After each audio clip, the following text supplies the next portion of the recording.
Et un jour, en sortant de mon collège après les cours, il y a une 60aine de personnes, je revois la scène encore, qui ont commencé à courir vers moi d'autres lycées. Et là, 60 personnes qui arrivent, ils s'étaient tous donné rendez-vous pour venir me taper, quoi. Le pire pour moi, ça a été que ma mère me dise de retourner à l'école le lendemain de cet événement. Je me suis construit sur le fait que c'était peut-être de ma faute. Émilie Gage a vécu du harcèlement pendant sa scolarité. Avec beaucoup d'authenticité, elle revient sur cette période qui a impacté la personne qu'elle est aujourd'hui. Dans cet épisode, elle nous partage son harcèlement, les blessures que cela a engendrées chez elle, ainsi que son chemin de reconstruction. Un grand merci à elle de nous avoir partagé son histoire. Si vous vivez du harcèlement ou connaissez quelqu'un qui en vit, le 3018 est un numéro d'urgence. N'hésitez pas à vous faire aider et accompagner. Aussi, pour toutes les personnes sensibles, certaines scènes de violence seront partagées dans cet épisode.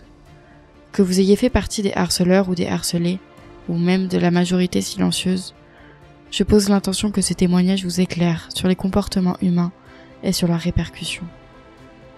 Très bonne écoute. Bonjour Émilie. Bonjour. Ravie d'être dans ton cabinet pour cet enregistrement. La semaine dernière, j'ai commencé avec un format un petit peu spécial où j'ai publié un épisode avec Gwenaëlle Perciot qui nous partageait son parcours. Aujourd'hui, j'ai adoré. J'ai adoré vraiment ce format d'épisode. Et voilà, on a envisagé de faire un épisode ensemble. Et du coup, tu vas nous partager aussi une période de ta vie. Une période de ta vie qui, on en a déjà parlé un petit peu, n'était pas la plus joyeuse de ta vie. Mais bon, on en parlera aussi. Je pense que tu en as tiré des enseignements. Et en tout cas, ça a eu des répercussions sur la personne que tu es devenue. Donc je pense que sur plusieurs points, ça peut être intéressant d'en parler, d'avoir ton retour, de savoir ce qui s'est passé pour toi, quelle est ton histoire à ce niveau-là. Donc aujourd'hui, on va parler de harcèlement scolaire, notamment à travers ton histoire, à travers ce que tu as vécu. Mais avant, pour placer un petit peu le contexte, est-ce que tu peux nous partager quel genre d'enfant tu étais ? Quel était ton cadre familial ? Comment c'était pour toi au début de ta vie, peut-être avant que cette période compliquée arrive? Alors, j'aurais tendance à te dire que je suis toujours un peu une grande enfant. Ouais. Tu vois. Je pense que j'ai toujours été un peu solaire. J'aimais bien faire des bêtises, j'aimais bien jouer, j'aimais mes parents, et j'ai toujours été un peu naïve. Ça fait toujours partie de moi maintenant, ouais. Encore aujourd'hui, que ce soit dans mon travail, mes relations sociales, ou juste le monde qui m'entoure. Ouais. J'ai toujours un peu cette naïveté qui est là. Quand tu dis naïveté, c'est-à-dire que non. Tu vois pas le mal, en fait, dans les choses, par exemple? Ouais, il y a un petit côté insouciant, ouais. Tu vois. Et je pense que j'ai toujours été un peu comme ça. Ma mère me l'avait dit, d'ailleurs. Donc ça, c'était un peu, la petite fille. J'avais des petites couettes sur les deux côtés, comme ça, hop. Et j'avais une petite bille de clown. On m'appelait la bille de clown. Ok. Donc ça, c'était un peu la petite fille que j'étais. Et comment j'ai grandi ? J'ai grandi à Paris avec mes deux parents. Mes deux parents travaillaient beaucoup parce qu'ils sont tous les deux dans le milieu artistique. Et voilà. Ouais. Et quel était un peu ton contexte familial à ce moment-là ? En fait, jusqu'à mes 10 ans, tout allait bien. Ouais. Tu vois, mes parents s'aimaient. On partait en vacances tous les trois. Je suis fille unique. Ouais. J'avais un chat. Ouais. Enfin, j'ai pas de soucis. J'ai plutôt des bons souvenirs, en fait. Ouais. Donc, c'était dans l'amour, dans la joie, dans des moments sympas. Ouais. Je me souviens. C'est léger. Ouais, c'est ça. Je me souviens m'amuser avec mon père. Je me souviens qu'on mangeait tous les trois à table. Des petits trucs par-ci par-là, quoi. Ouais. Donc ça c'était chouette. J'ai pas eu une enfance, à mon sens, difficile. Après, je pense que le mot difficile, il est aussi très personnel. Un petit truc peut être un tout petit truc pour quelqu'un et une montagne pour quelqu'un d'autre. Bien sûr. Mais pour toi, dans ta perception, dans ta vision, jusqu'à 10 ans, en tout cas, tout allait bien? Oui, puis en fait, pour être honnête, je sais qu'on va parler de harcèlement scolaire parce que tu l'as annoncé. cette période-là, elle était difficile en tant qu'enfant, mais le reste, disons qu'il y a eu 2 ans qui étaient compliqués. Ouais. Mais le reste de mon adolescence, à partir de mes 15 ans, était très chouette aussi. Ok. Donc, il y a juste eu 2 ans... Cette période qui était vraiment compliquée. Qui était un peu compliquée pour plein de raisons, mais on y viendra. Ouais. Du coup, peut-être... rentrons peut-être dans le vif du sujet par rapport déjà à l'école. Toi, t'avais un rapport à l'école qui était comment? T'aimais bien ça? C'est une bonne question, ça. J'ai jamais détesté l'école. Ouais. J'ai toujours été une enfant dans la moyenne, mais avec un peu des résultats irréguliers. Je pouvais exceller dans une matière. Souvent, c'était tout ce qui était les lettres, le français, l'histoire. Et être très mauvaise dans les matières scientifiques. Ok. Donc souvent, voilà, il y avait un peu le bavardage qui arrivait. On me disait que si je bavardais un peu moins, j'aurais des meilleures notes. Mais toujours dans la moyenne, jamais mauvaise. T'étais, tu allais, tu faisais ce que t'avais à faire, tu t'en profitais pour un peu t'amuser avec tes copines, quoi. Oui, c'est ça. Toujours dans cette insouciance, la maternelle, la primaire et le collège. Et j'ai fait ma scolarité dans un privé catholique, mais de mes 3 ans jusqu'à ma 4e, où j'ai déménagé, du coup. Ouais. Et le début du collège a été un peu plus compliqué pour moi, justement. C'est un peu là où c'est arrivé, les difficultés à l'école. Pas tant au niveau des notes. Ouais. Je suis restée dans la moyenne. C'était plus... c'était du harcèlement, hein, ouais. Tu vois. Comment ça a commencé? J'imagine que c'est pas d'un coup, il y a 5 personnes qui sont arrivées, qui t'ont injurié, je ne sais quoi. Non. Ça a été progressif? Dans mes souvenirs, j'ai souvenir que ça a commencé en 6e, où c'était une de mes amies qui commençait à me racketter, qui commençait à me demander des bonbons. Et j'ai souvenir de moi en train d'aller chercher des bonbons dans le placard chez mes parents, parce que sinon... il y avait de la menace derrière, tu vois. C'est un peu flou cette période-là, mais il y avait déjà ça. Et il y avait surtout pas mal de moqueries. Parce que j'ai toujours été une fille un peu ronde, tu vois. Et grande. Et j'étais surtout dans un privé catholique avec des gens qui avaient de l'argent. Et si t'avais pas le dernier sac à la mode, surtout au début collège, la dernière Canada Goose, tu sais, les trucs, les grandes vestes avec du renard derrière. Qui coûtent 800 €, je crois, exactement. La veste. Et du coup, t'étais... en tout cas. Ouais, c'est ça. C'est ça. T'étais jugée différente. Et je pense que ça a été tout un petit truc qui a commencé à créer quelque chose, une genre d'énergie. Et ça a continué en 5e. Et puis en 4e. Et donc, c'était des moqueries donc par rapport à ton physique, par rapport... toi, du coup, t'arrivais pas avec la Canada Goose. Et du coup, ça se moquait de toi par rapport à cette différence. En fait, c'était surtout ta différence qui créait ces moqueries, finalement. Moi, je pense que c'était une question de différence. C'est une supposition de me dire que c'était parce que j'avais pas la dernière veste à la mode. Ouais. C'est une supposition.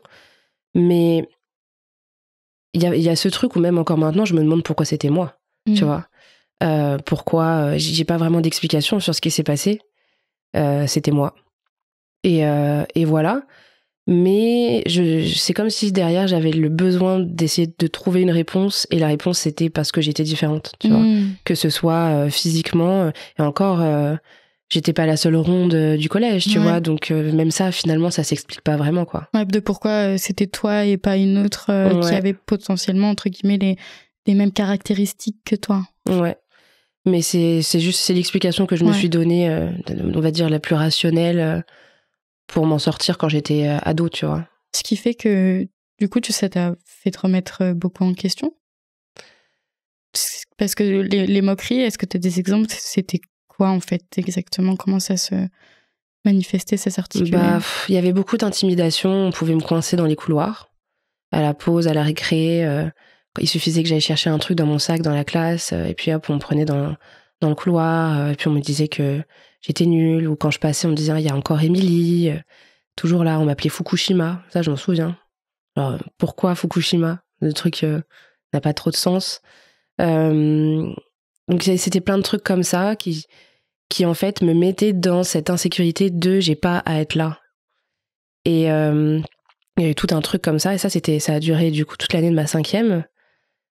Et j'avais quand même des amis, hein, j'étais pas toute seule, mais quand t'as le même âge, que t'es en 5e, t'as pas vraiment conscience de ce que c'est, en fait, ça. Toi, c'est... même les amis qui voient ça, c'est une normalité, tu vois. Et puis en 4e, alors là, ça c'est quelque chose vraiment que j'ai absolument pas compris.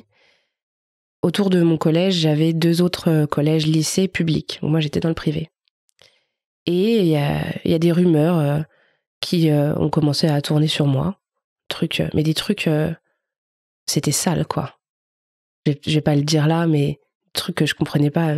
En 4e, t'as quoi? T'as 14 ans. Des trucs... inventer des rumeurs sexuelles, des trucs comme ça. Ouais, des trucs comme ça, quoi. Je me dis, mais d'où ça sort?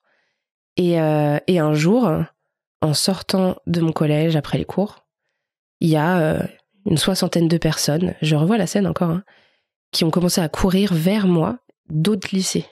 Des 2 autres lycées, donc...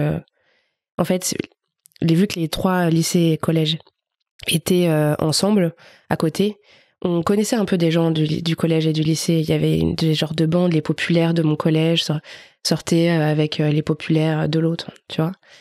Et moi, c'était des gens que je connaissais sur les réseaux, parce que du coup, c'est vrai qu'il y avait déjà les réseaux. Ouais. Je les ai déjà croisés dans la rue, mais c'est tout.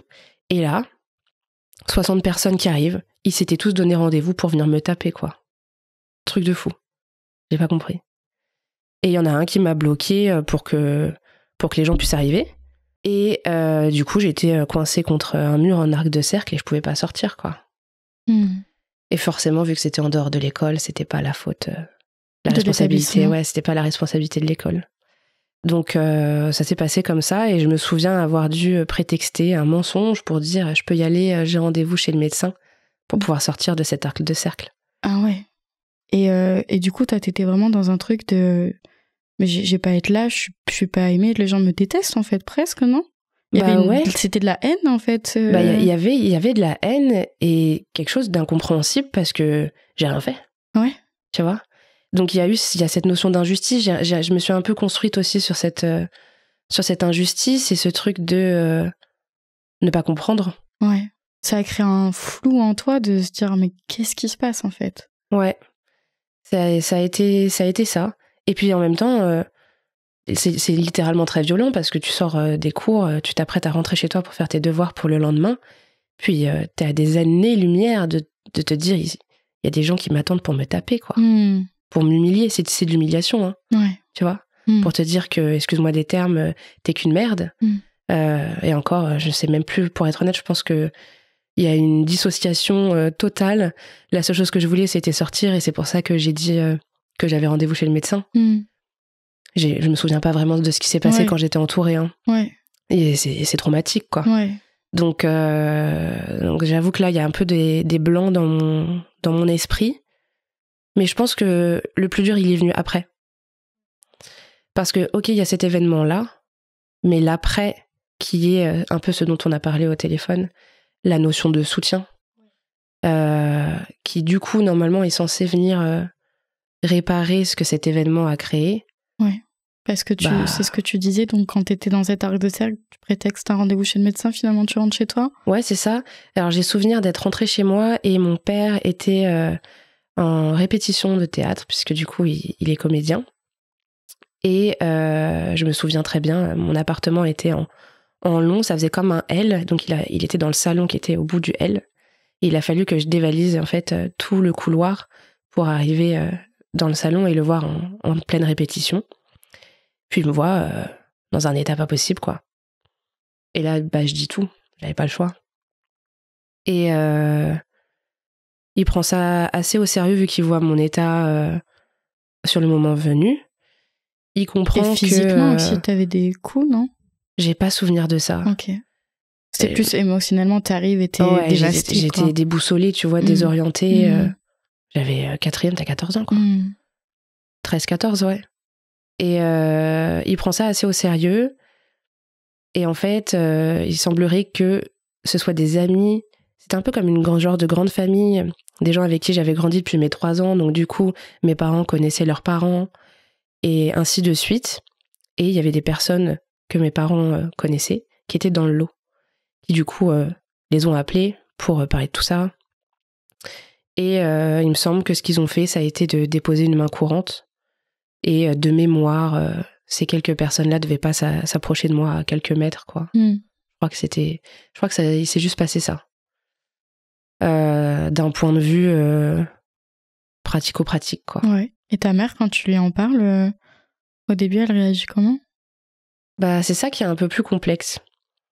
Parce que, de ce que je te disais tout à l'heure, pour moi, la construction qui fait qui je suis aujourd'hui, elle dépend pas forcément de l'événement que je viens de raconter, mais plus de l'après et du soutien émotionnel des gens avec qui tu es censé te sentir le plus en sécurité, à savoir tes parents.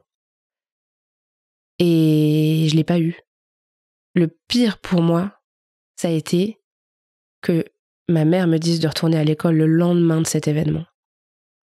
Donc le lendemain, rebelote. Émilie, patati patata, coincée dans les couloirs. J'aurais préféré qu'elle m'écoute et qu'elle me dise mais à aucun moment je remets ma fille dans la gueule du loup. Tu vois ?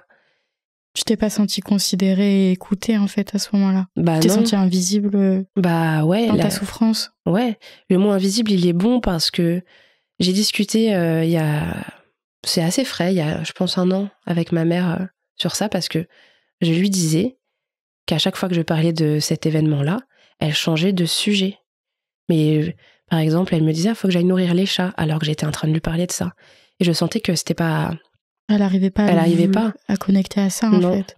Et à un moment, je lui ai dit mais en fait, j'ai besoin qu'on en parle, quoi. Pourquoi t'évites ?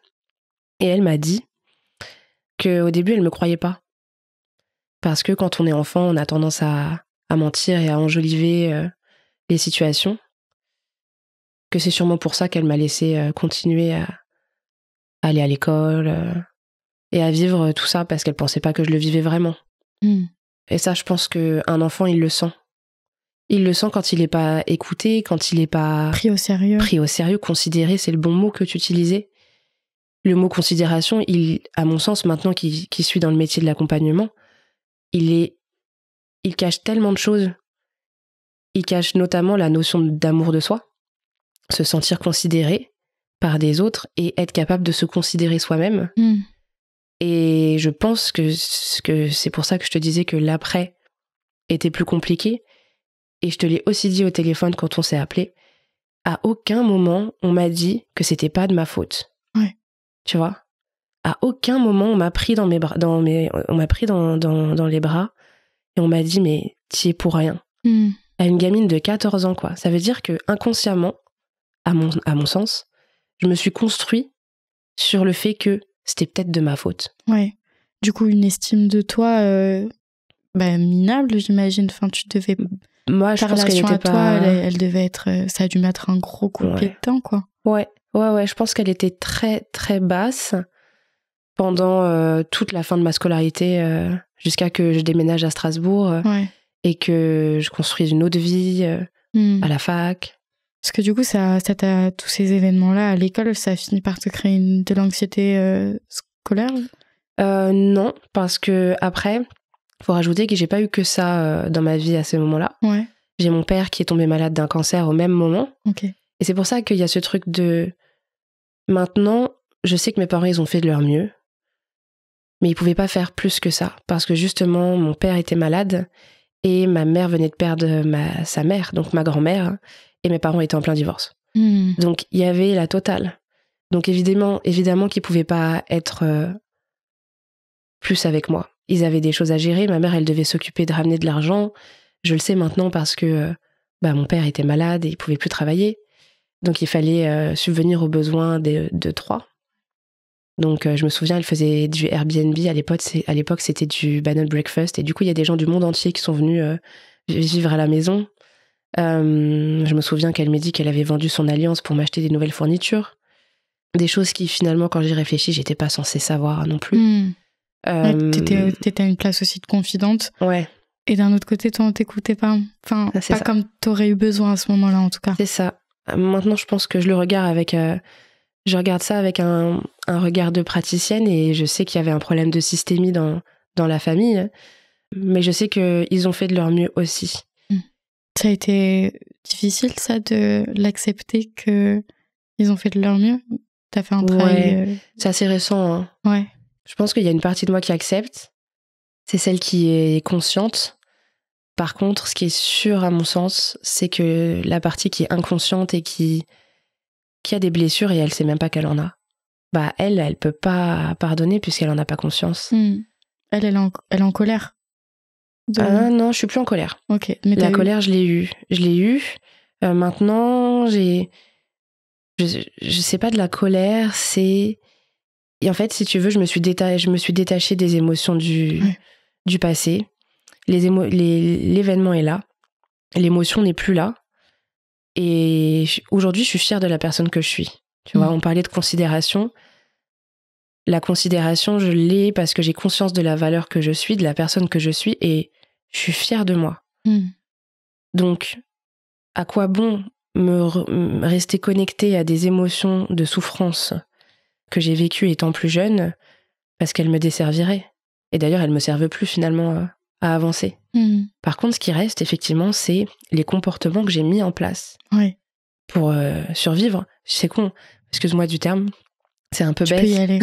C'est un peu bête de parler de mot survivre, mais quand il y a un enfant qui a 14 ans et on lui demande d'être un adulte parce que, pour plein de raisons, ses parents ne peuvent pas s'occuper de lui et qui doit gérer sa construction personnelle, il y a la notion de garder la tête au-dessus de l'eau, parce que sinon tu coules. Donc du coup, c'est sûr que ça fait la personne que je suis aujourd'hui très dans l'action, à faire, plutôt qu'avant. J'ai tendance à faire avant de réfléchir, sinon si je réfléchis trop, je fais pas.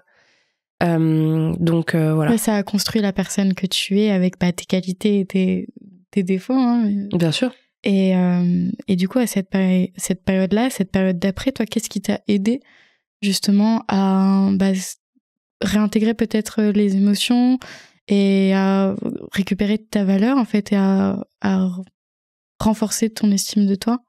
C'est hyper intéressant parce que pendant juste toute la fin de ma scolarité, j'étais coupée des émotions, j'étais très dans le cérébral et je ressentais très peu de choses dans le corps.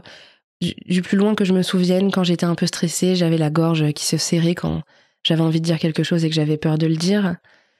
Mais c'est tout. Et quand je suis partie faire mes études de philo à Strasbourg, j'ai commencé à réfléchir sur des textes de philosophes qui me parlaient. Il y a un côté très thérapeutique, je trouve, dans la philosophie, quand on se retrouve dans un texte. Et ça a commencé par là. Et après mes études en philo, je me suis formée à la sophro, et donc du coup, j'ai découvert la thérapie psychocorporelle. Ouais. J'ai découvert que on était des êtres d'émotion, et que pour mieux gérer les choses de la vie, il fallait d'abord s'écouter soi-même. Et ça a commencé par là. Donc t'as mis un petit pied dans la porte à travers ton mental, en fait, et à nourrir ta pensée, à nourrir ta philosophie, ton regard sur le monde. Et petit à petit, tu t'es ouvert au corps et te dire « Ah bon, maintenant je pense, j'ai compris, ça fait quoi quand je ressens, en fait ?» C'est ça. Et puis c'est surtout que l'un va pas sans l'autre. En fait, c'est comme si ressentir une émotion t'amenait une pensée qui t'amène un comportement, ou qu'un comportement t'amenait une pensée puis une émotion. En fait, ça va dans tous les sens. Et si on oublie l'émotion, à mon sens, je trouve qu'on oublie une partie de l'instant.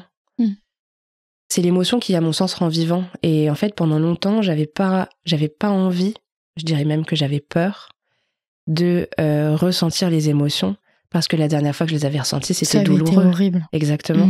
Donc je m'étais un peu bloquée de tout ça. J'étais d'ailleurs une personne très colérique, même encore à la fac. Et puis j'ai commencé à faire de la boxe pour extérioriser tout ça.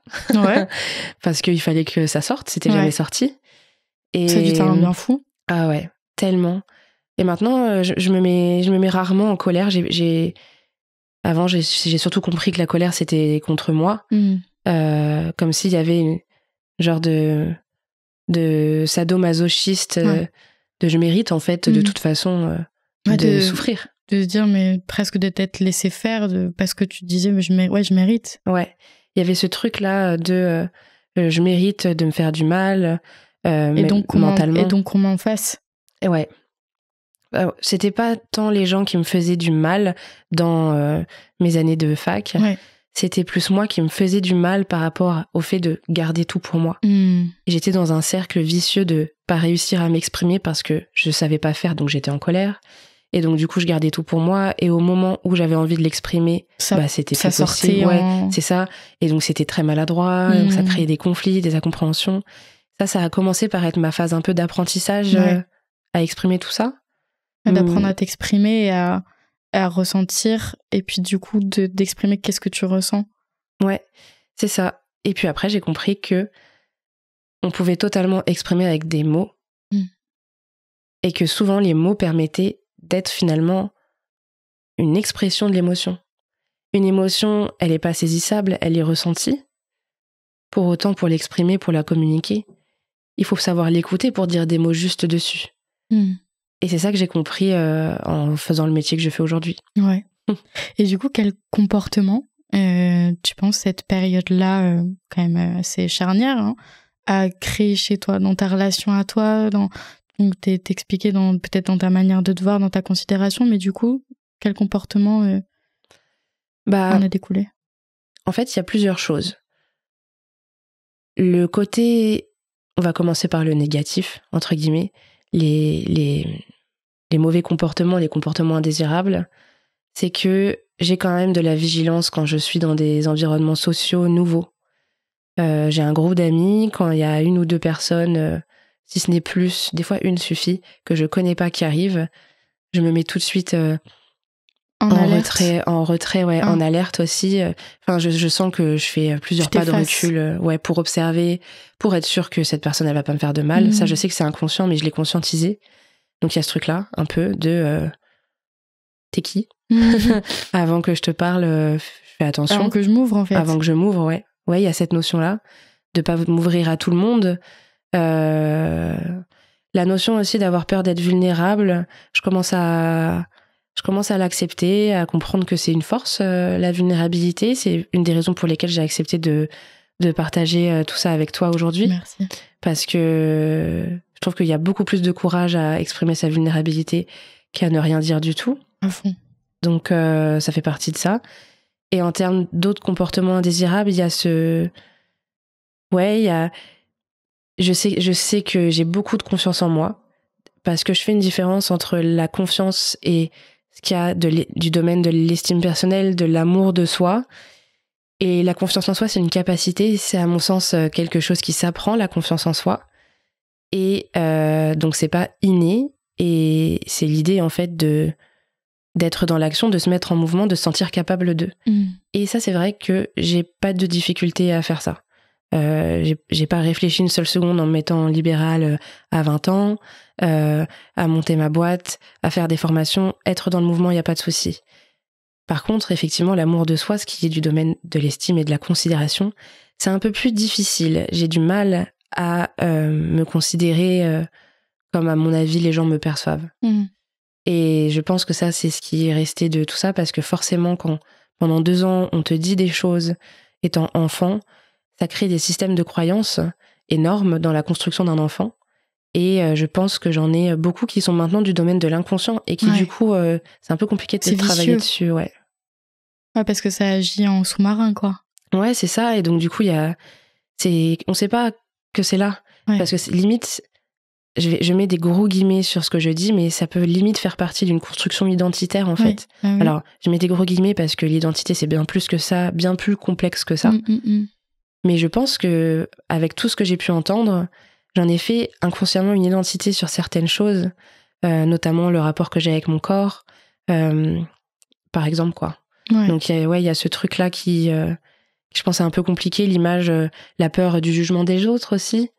Le regard des autres, c'est quelque chose qui est assez compliqué encore. Tout ce qui est, en fait, qui touche au cercle social. La relation, en fait. La relation, Et pour revenir sur cette période, justement, les relations que tu avais à ce moment-là, déjà, qu'est-ce qui t'a aidé? J'imagine qu'il y a eu des comportements de certaines personnes qui ont, j'espère, ou peut-être pas, mais qui ont pu t'aider. S'il y a eu des comportements qui t'ont aidé, quels ont été? Et s'il n'y en a pas eu, qu'est-ce que tu penses qui aurait pu t'aider à cette période-là, venant d'autres enfants peut-être, ou venant d'adultes, ou qu'est-ce qui aurait pu soulager cette injustice en fait que tu vivais à ce moment-là? Dans mes souvenirs, j'ai pas l'impression d'avoir eu du soutien. Quand ça m'arrive encore des fois de reparler de ça avec des amis d'enfance, j'ai l'impression que pour eux, je suis partie en vacances tellement c'est anodin, quoi. J'ai ce sentiment d'avoir l'impression que personne n'a compris la violence du truc. Ouais, une invisibilité de nouveau. Mais même encore maintenant, j'ai l'impression que c'est random, quoi. Et c'est banal, quoi. C'est normal, en fait. Ouais, c'est ça. C'est de la banalité. Donc, j'ai pas ce souvenir d'avoir eu quelque chose.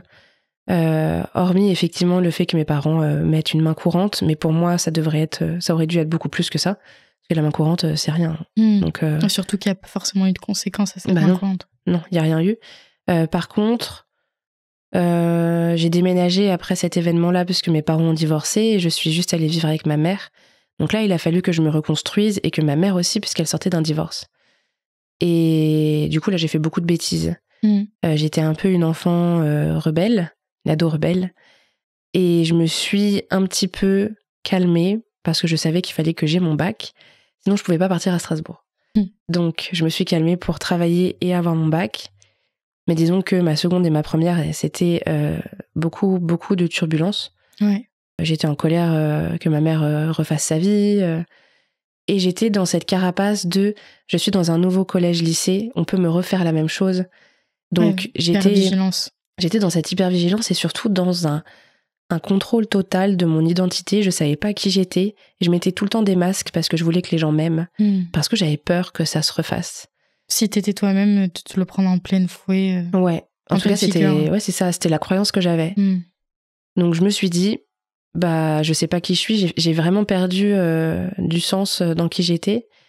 Et c'est la philo qui m'a aidée à le fait de changer d'environnement, de changer de ville, de changer de vie en fait, de devenir adulte, fait que je me suis autorisée petit à petit à être qui j'étais, à essayer de comprendre en tout cas qui j'étais. Et à cette période-là, qu'est-ce qui aurait pu t'aider, tu penses, dans comment les autres auraient pu t'aider? Parce que du coup, t'as pas forcément eu d'aide, mais quelles actions ou quelles paroles ou qu'est-ce qui t'aurait aidé, tu penses, à cette période-là, venant d'enfants ou d'adultes? Je pense qu'on en revient à la même chose, j'aurais tendance à dire la considération. Ouais. Parce que pour moi, et tu l'as très justement dit, on parle d'invisibilité, que ce soit en tant que personne ou en tant qu'émotion, de souffrance, on invisibilise la personne dans son entièreté, quoi.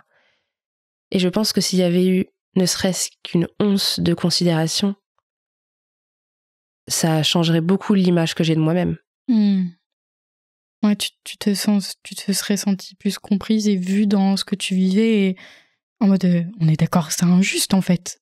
Là, tu vois, un peu ce truc de gros, enfin c'est pas moi je me fais baiser, je suis pas folle parce que du coup je me remets en question, mais on est d'accord, c'est une dinguerie ce qu'ils font les ouais, c'est un peu ça, ouais.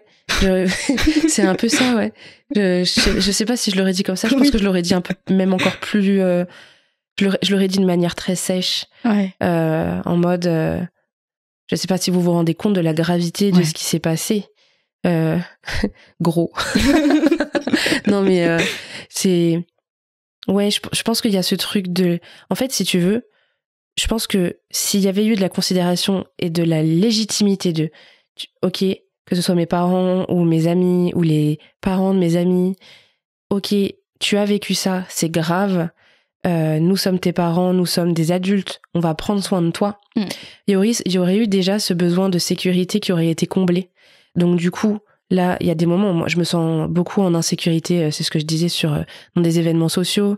Par exemple, c'est terrible, mais mes amis le savent très bien, mais quand je vais dans des festivals, si je vais seule aux toilettes, ma peur, c'est de revenir et qu'il n'y ait plus personne et que j'ai perdu le groupe. Donc, ils le savent très bien, il faut m'accompagner aux toilettes, quoi. Donc, il y a des petits trucs comme ça, tu vois, qui sont là. Qui sont restés. Qui font partie du domaine de l'insécurité et en termes de valeur aussi.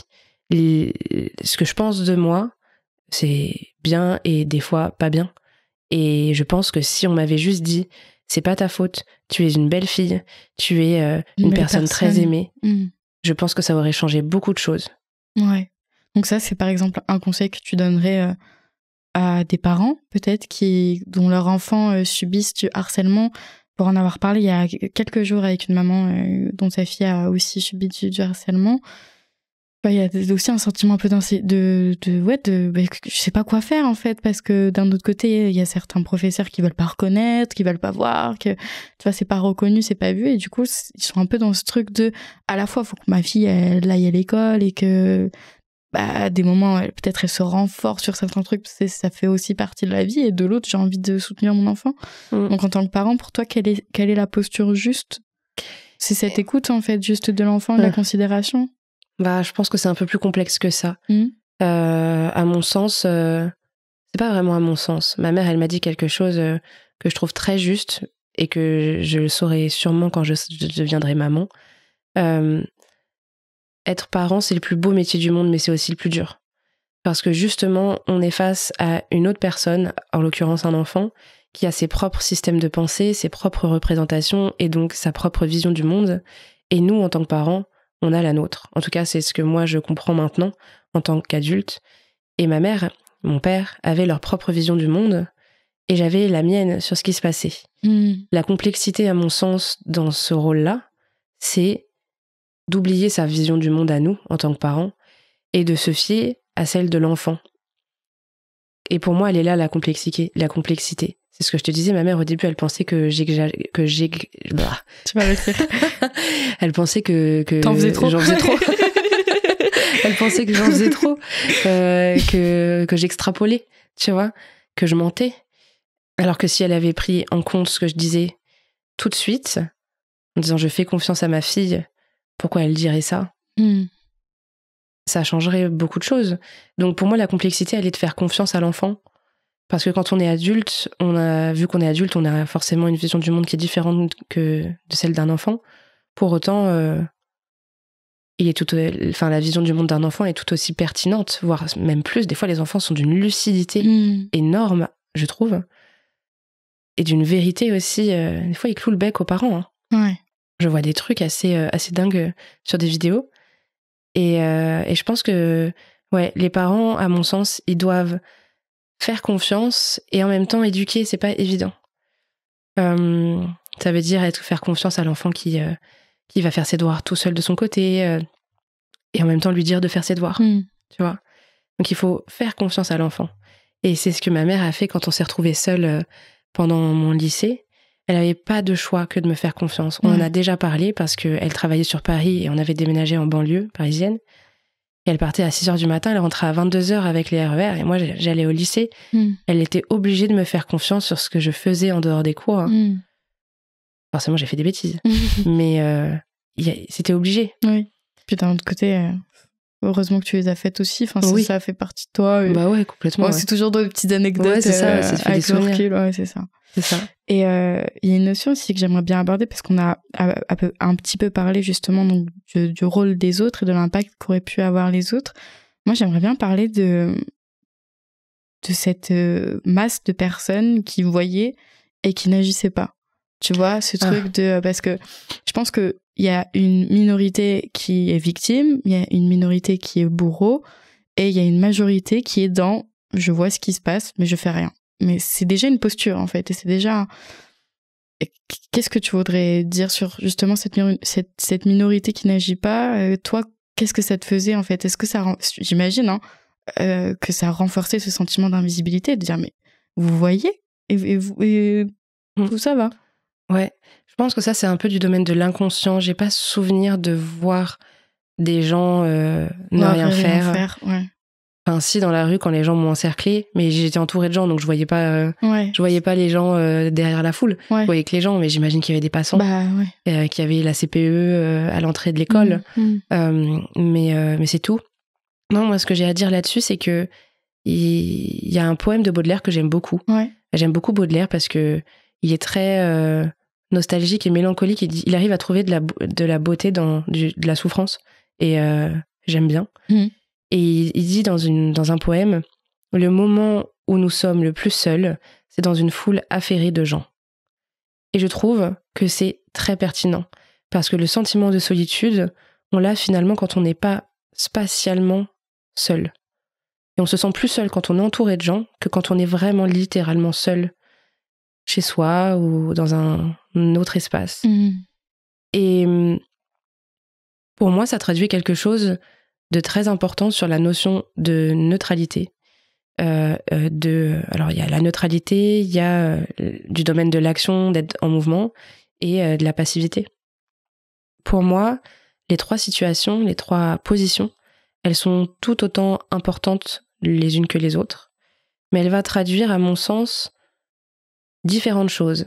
Si on prend par exemple 3 personnes, une personne qui est dans la neutralité, une personne qui est dans la passivité, une personne qui est dans l'agir, dans l'action, et qu'on essaie de comprendre indépendamment chaque position, on comprend qu'elles ont toutes un sens et qu'elles traduisent plein de choses.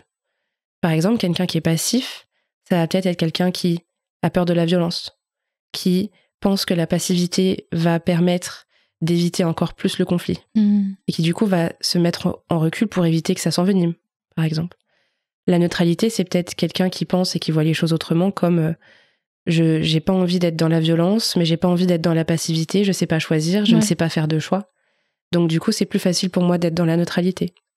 Et dans la neutralité, il y a peut-être aussi ce truc de se dire, si je me positionne, le risque, c'est que moi aussi, je devienne victime aussi. Il y a peut-être aussi cette peur-là. De rentrer dans la scène. Bien sûr. Finalement, ça me donne un rôle, et est-ce que j'ai envie de jouer le rôle de cette personne qui va être persécutée aussi, peut-être? Oui, effectivement, dans la neutralité, il y a la peur de devenir aussi soit victime, soit bourreau. Et je pense que cette position, elle est tout aussi pertinente que les autres, tu vois. Et du domaine de l'action, souvent, on dit souvent que les agresseurs, les bourreaux, ils vivent... alors, j'en fais une généralité, c'est pas une généralité.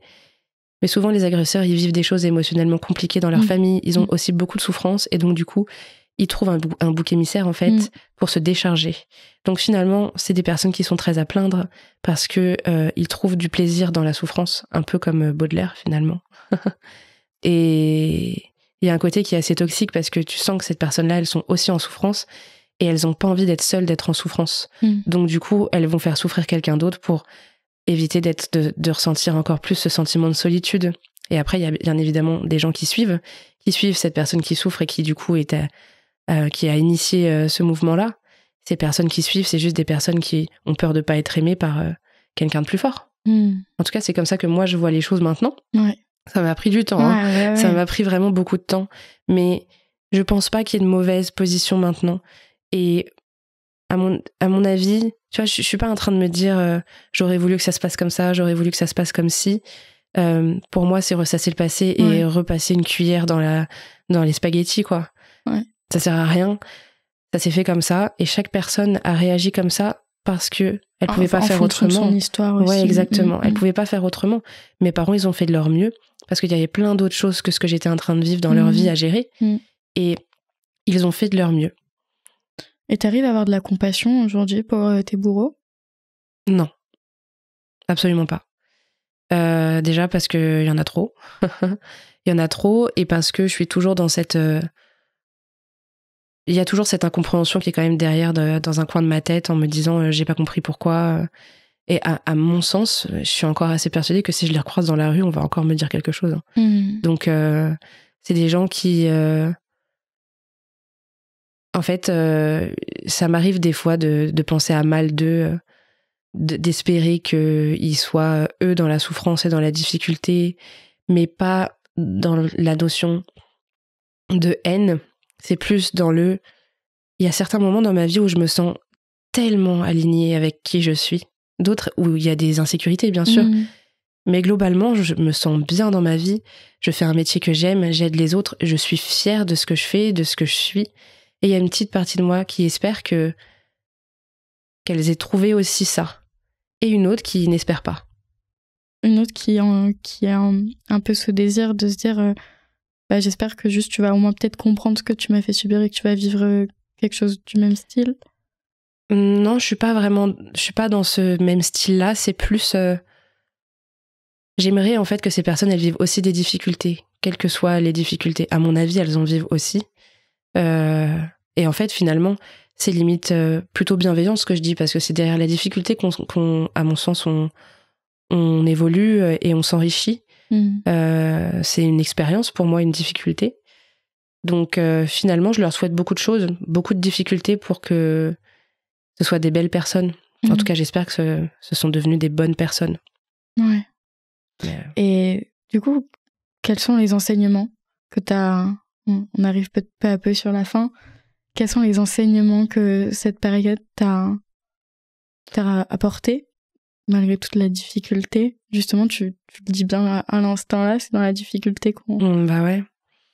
Bah, je pense que c'est surtout une question de vision du monde. J'ai l'impression d'avoir de la facilité à comprendre les autres, à laisser de la place aux autres. Pas pour rien que j'en ai fait mon métier. Finalement, tout ce que j'ai pas eu ou de ce dont j'aurais eu besoin, j'ai l'impression d'arriver facilement à apporter ça aux gens parce que je sais ce que ça fait de pas l'avoir. Je pense que j'ai cet amour de l'humanité. C'est ça que j'aime bien dire. C'est l'humanité en général, c'est la notion de la vie. Et pour moi, dans la vie, il y a de tout. Il y a de la souffrance, il y a de la joie, il y a de la colère, il y a de la tristesse. C'est pour ça qu'au début, je disais que tout est émotion et que tout part de l'émotion parce que nous sommes des êtres qui sont rationnels. Nous avons la rationalité, nous avons le langage, nous avons des sensations et donc on a la capacité de faire ce qui s'appelle vivre en totalité. Et pour moi, c'est ça le plus beau. Et je pense que être capable de saisir justement ces expériences difficiles, ça fait que j'en ai fait une force maintenant parce que j'ai pas de difficulté à accepter mes échecs. Au contraire, j'arrive très facilement à voir ça comme une expérience et j'ai une capacité de rebond énorme. En tout cas, c'est ce que je trouve. Hein. C'est bien des fois justement d'être fier de soi. Carrément. Donc, je pense que j'ai ce genre de capacités-là qui sont très importantes à mon sens, surtout quand on est à son compte et qu'on doit être dans l'action et dans le mouvement. Ne pas avoir peur d'aller se former, ne pas avoir peur de faire des erreurs au cabinet, faire des erreurs tout court. Donc ça, c'est des enseignements que j'ai bien appris. Ouais, ça t'a permis d'intégrer quand même beaucoup de choses, du coup. Ouais. Et on n'en a pas beaucoup parlé de cette période-là, mais donc après, tu l'as dit, tu t'es partie faire une fac donc, de philo. Tu m'as partagé lorsqu'on avait échangé par téléphone qu'il y avait beaucoup de citations qui t'avaient accompagné, guidé, aidé et soutenu dans des périodes peut-être compliquées. Est-ce que là, t'as certaines citations qui te viennent en tête de cette période-là et que tu pourrais partager, qui pourraient peut-être inspirer d'autres personnes? Bien sûr, alors j'en ai deux qui sont... Alors il y en a une qui me suit depuis, je pense, mon lycée, parce que j'avais déjà fait de la fac de la philo au lycée. C'est celle que je t'ai dit au téléphone. Une citation de Sénèque qui dit que ce ne sont pas parce que les choses sont difficiles que nous n'osons pas, c'est parce que nous n'osons pas que les choses sont difficiles. Ça, c'est la première citation et c'est vraiment quelque chose qui m'a construit dans ne pas avoir peur de faire. Et parce que pendant longtemps, j'avais peur d'être et de faire, mais surtout d'être, cette citation, elle m'a vraiment permis de me dire, mais en fait, si je le fais pas, il y a personne d'autre qui va le faire pour moi. Et c'est ma vie, quoi. Donc, do it. Donc ça, c'est la première. Et la seconde, qui est là depuis très peu de temps, je dirais 1 an ou 2, qui me suit par rapport à la considération et la valeur que je me porte. Donc c'est encore un travail en cours. C'est une citation de René Char qui dit « Impose ta chance, serre ton bonheur, et à te regarder, ils s'habitueront. » Et je trouve que cette citation, en tout cas, je m'en imprègne, parce que derrière tout ça, j'ai la peur de réussir aussi, et de faire de l'ombre, parce que il y a une partie de moi qui pense ne pas mériter de briller, à cause de tout ce que je viens de raconter. Donc m'imprégner de cette citation et de me dire que, de toute façon, ils vont s'habituer, ils n'ont pas le choix, ça m'aide vachement. Ouais, ça te soutient. Ouais. Trop chouette. Voilà. Est-ce que y a des ouvrages, on n'a pas parlé de livres, on n'a pas parlé de lecture ou quoi que ce soit, mais est-ce qu'il y a des ouvrages ou des films qui t'ont soutenu pendant que tu te posais des questions ou que tu étais dans une période de ta vie? Ouais. Le truc, c'est que je suis une très très grande lectrice. Ok, ouais, donc c'est une question difficile, ça. Et je suis une grande cinéphile aussi de par mon père. Tu peux dire les premiers qui te viennent à l'esprit alors? Le premier qui me vient à l'esprit dans les films, c'est... je peux pas en me dire qu'un, je peux en dire 2. C'est mes films préférés. C'est le film La Haine. Ok. Avec Vincent Cassel. Avec Vincent Cassel. parce que je trouve que c'est encore un film d'actualité et ça montre beaucoup de souffrance aussi. Et encore une fois, une notion de poésie derrière. Donc ça rejoint finalement ma façon de penser que derrière de la souffrance, il y a du beau. Derrière l'orage, il y a toujours le soleil. Même si ça finit pas bien, ça traduit quelque chose pour moi qui est fort. Le deuxième film, c'est Fight Club. J'adore Fight Club. C'est deux films. C'est le film qui est incompréhensible, là, qu'à la fin, tu remets toute ta vie en question. Tu dis, mais qu'est-ce qui s'est passé, c'est ça? Okay. J'aime ce genre de film, moi. Je pourrais en dire plein d'autres de ce style-là, mais ces deux films-là, c'est ceux que j'ai le plus vus dans ma vie, je crois.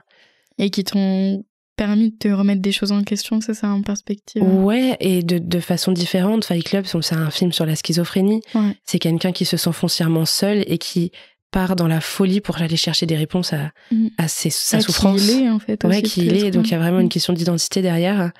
Et c'est pas forcément des films qui font du bien sur le moment, c'est des films qui bousculent. Mais moi, j'ai un peu un tempérament à aimer être bousculé. À mettre un peu dedans. Ouais, j'aime être bousculé parce que c'est ma vision du monde, encore une fois. Mais je pense que c'est en se faisant bousculer qu'on avance. Plutôt que de faire la politique de l'autruche. C'est moins mon truc, on va dire. Ouais. Donc voilà, ça en termes de films. En termes de livres, il y a les... Quand j'étais enfant, il y a les Harry Potter qui m'ont beaucoup, beaucoup bercé. Ça me permettait de me fermer dans un univers. Ouais. Sinon, c'est plus des livres de philosophie qui m'ont beaucoup parlé. Ça peut paraître peut-être un peu bateau, mais j'aime beaucoup, beaucoup les présocratiques. Donc les présocratiques, c'est ceux qui viennent avant Platon, avant Socrate, qui ont une philosophie du bonheur, en fait. Ok. Donc souvent on appelle les gens épicuriens, je sais pas si ça te parle, ouais. C'est des gens qui vivent des choses simples de la vie sans excès. Des bons vivants, voilà, quoi. Des bons vivants. Bah ça vient du philosophe Épicure qui écrivait ça. Et il y a quelque chose que j'aime beaucoup dans ces présocratiques, c'est justement la quête de sens, la quête de bonheur, la quête de la beauté et surtout la compréhension de la vie d'une façon qui à mon sens est très pertinente de voir ça aujourd'hui en 2024. Par exemple, Épicure, il dit quelque chose dans une lettre qu'il a écrite à Ménécée. Ça s'appelle Lettre à Ménécée. Ouais. Je m'en souviens très bien, ça m'avait marqué. J'avais lu ce texte en terminale. C'était la première fois que j'étudiais de la philo. J'avais hâte. Depuis que je suis petite, j'avais envie de faire de la philo. Et il dit quelque chose sur la mort. Il dit, on n'a aucune raison d'avoir peur de la mort parce que quand la mort est là, nous ne sommes plus. Et quand nous ne sommes pas là, bah la mort, elle est là. Donc en fait, on la croise jamais.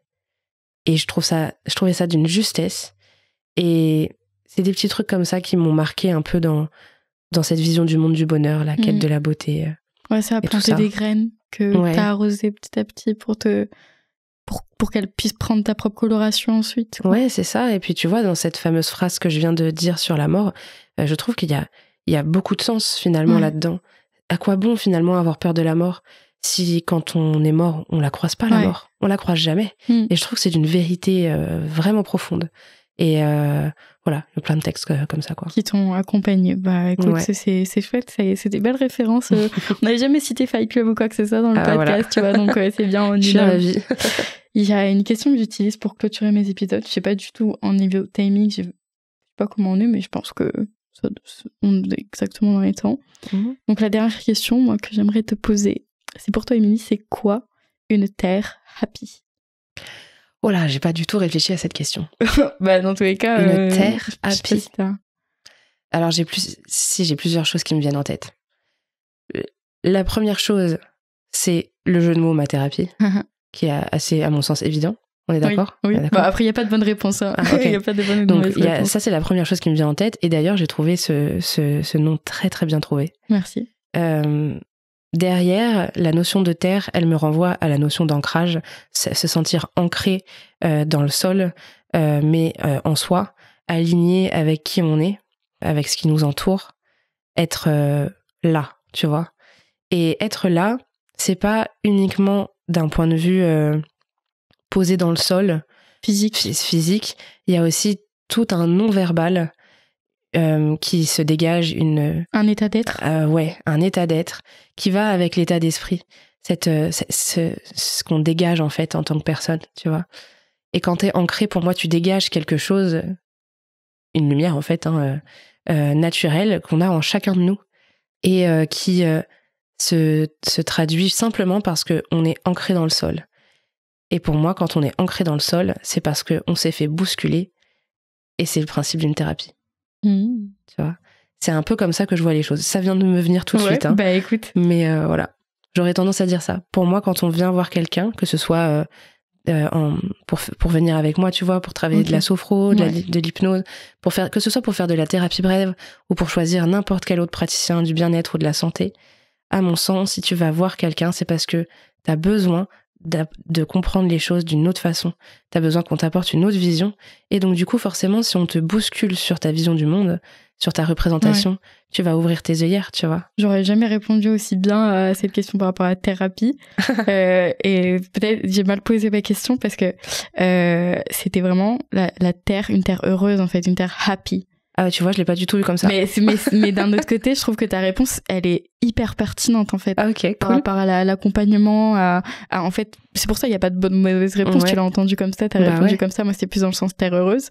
Mais du coup, voilà, je trouve que, dans tous les cas, dans ce que tu dis, t'encourages les gens à se faire un petit peu bousculer bien sûr. Dans leur vision du monde. Puis, mine de rien, la terre heureuse, du coup, parce que j'y avais pas pensé, tu peux encore aller plus loin là-dessus, parce que si tu te fais bousculer volontairement pour aller mieux, tu vas vers la terre heureuse. Ouais. Donc, tu vois, il y a une logique thérapie pour aller vers la terre heureuse. Bah écoute, voilà. Tu vois, il n'y a pas de mauvaise réponse. Ouais, exactement. Parfait. Bah, merci beaucoup, Émilie, pour ton partage, pour ta vulnérabilité, pour le coup, on en parlait. Moi, ça m'a beaucoup touchée. Je trouve ça super riche, vraiment. Bah, merci à toi. J'étais très heureuse de pouvoir partager ma vulnérabilité. Bah, du coup, j'ai fait ma propre thérapie. Bah, écoute, trop chouette. Merci à tous. Merci. Au revoir. Waouh.